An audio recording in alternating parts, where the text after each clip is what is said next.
Yeah. Ha. Boy, I go hard, son. Yeah. And at the end of the day, I don't really give a fuck if it ain't fair, bruh. It is what it is, son. So, Faye, you got a new album coming out, man. Tell them a little bit more about your new album. It's, well, first of all, the name of the new album is Disposition. I know a lot of people, I got a lot of mad props on the cover, the design and shit. It is an ill ass cover, I ain't gonna lie, that's a bad. And basically, just to let you know what the cover basically means, is I'm trying to put myself back together. And what I mean by that is that when I did the PAZ album, it was fun and all and everything, but I feel like I shifted to a different direction. And I was talking to you last time, like I wanted to do me, in a way. I love hip hop. I consider myself a hip hop artist.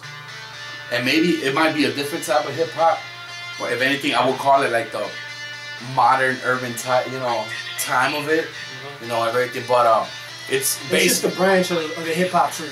It's just basically all me. Like when you hear, hopefully when you hear this album, you actually feel me. You see who I really am, and what I'm, basically what I'm trying to accomplish with that album. Okay, is there any kind of inspiration with this new album? Oh yeah, man, a lot. Like what kind of direction are you trying? Because you mentioned in the PAZ, was something that you're proud of, where you feel that you kind of swifted a little towards the opposite direction, and now you're just trying to center yourself back. What's the inspiration? Like, what does Emcee Fare need to center himself to make him feel like, okay, this time it's all about me? It has to do with a lot. It has to do with like a lot of my, like I would say emotions. Because at the time, like I was going through, how everybody goes through certain, things and shit, and just life is all about. Yeah, it was just life, period. And the whole opportunity of me getting signed and everything came up out and everything went good, but I didn't like. I felt like I should not be known for something that I'm really not. I don't want to give that picture aspect to people like, oh, he's this. When in reality, I start doing me and people. You don't want to get typecasted, right? Yeah, like, what the fuck is all that about? I want to stamp it to the point like, you know who I am now. It feels good. I'm not worried about it. Actually, I got a really good feeling about it, and I think people will too. Is there like one particular song that people should be on the lookout when it's out, download it, buy it, look out for it? I would say To the Top is one. Okay. Well, talk a little bit more about To the Top. Well, basically, To the Top is more of a, like, honestly, I really don't give a fuck what the fuck you gotta say, which you shouldn't. Throughout my time in the career, like everything, like I ran into a bunch of shit talking, whatever, and people say, man, I should do this more, I should do that more, and at the end of the day, it's like, whether I do it, I did it, but how you do certain things, you're not happy, you feel like you're fucking lost, you feel like an outcast, but yeah, it's just me basically just explaining, like, look, I don't give a fuck what you gotta say, I don't care what you think about me, I'm doing me, and at the same time as I'm doing me, I'm happy I did me, because look how far it got me. Let the audience know a little bit more. When you're writing a song, what goes into Emcee Fare's mind? What goes into, just like a formula that you follow? Do you have to be in a room by yourself? Do you need, I know some rappers, they need to have a brick of weed smoking and you get the inspiration.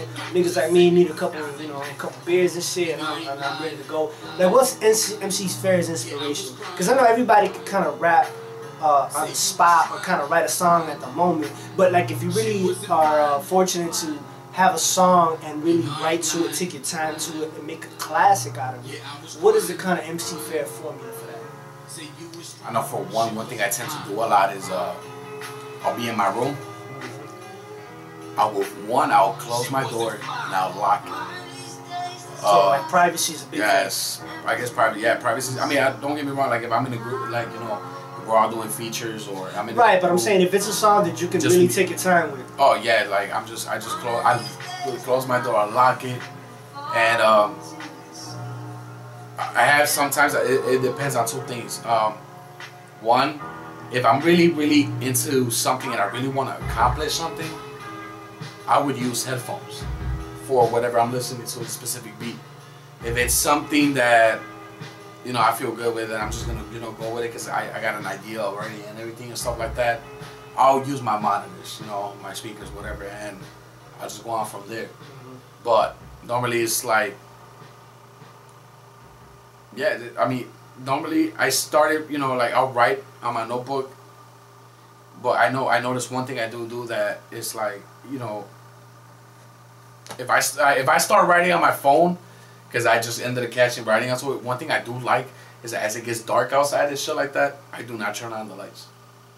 I leave the lights off, and I just write and just continue writing and continue writing and just. Until your pen runs out of ink. Yeah, shit. basically, yeah. That's what's up. Either me to drop songs or tracks. Consistency. Because yeah, the consistency of being real to myself and shit, you know. Because I hear that a lot. Compared to like, you know, everything you hear on the radio nowadays and shit, my shit's way different. So what are some of the pros of being Emcee Fare? Man, the love, the fact that a lot of people appreciate, you know, my work. Like I was saying earlier, a lot of people look up to me. That's fucking awesome, and I appreciate that, man. Like, if you guys think that I don't pay attention to you, I do. When I tell you send it to me, I do listen to it, and I've gotten back to a lot of you guys. And you know, and I give, of course, I give you, you know, the criticism that, you know, you actually want from me. Like, you want real shit, so I'm gonna tell you straight up, you know. You don't want a yes man. You want somebody to tell you. You know, like straight up for real. I don't bullshit you and shit, you know. And just the fact that I'm succeeding and shit, you know. Now, what are some of the cons? And that, you know, there's a lot of the cons for Emcee Fare. There's a lot of the cons that a lot of hip hop artists have when they're coming up. What are some of the cons that you've personally experienced? The bullshit. There's a lot of bullshit out there. Fuck, man, there's a lot of bullshit. The game is 98% bullshit, 2% real. Yeah, man. That's a nice percentage. Yeah, like the bullshit. Man, like the fakeness of a lot of people.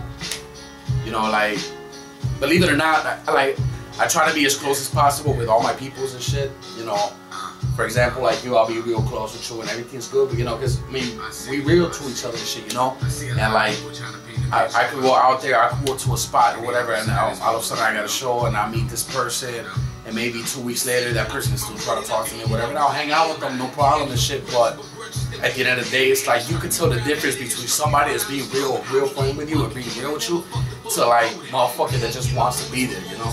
Using you or something. Yeah, using you or whatever. Like you run into a lot of that. And you forgot to mention the first one. I mean, putting words in his mouth right now. You're from Chicago. And the fucking hatred, yeah. I hate to say Ohio, California, Florida, New York, Texas. I don't give a shit who you are. There's nothing compared to Chicago hatred. A bunch of crabs in a barrel, and I'll tell you the truth. Yeah, you'll be surprised. Like even the person you're working next to is shit. It's bullshit in between somehow, whether you know it or not. Yeah. Once again, we at it again. Welcome to my home, son. Now I got a couple of stories and things I gotta talk about, you know, but regardless of anything, that's how we gonna start.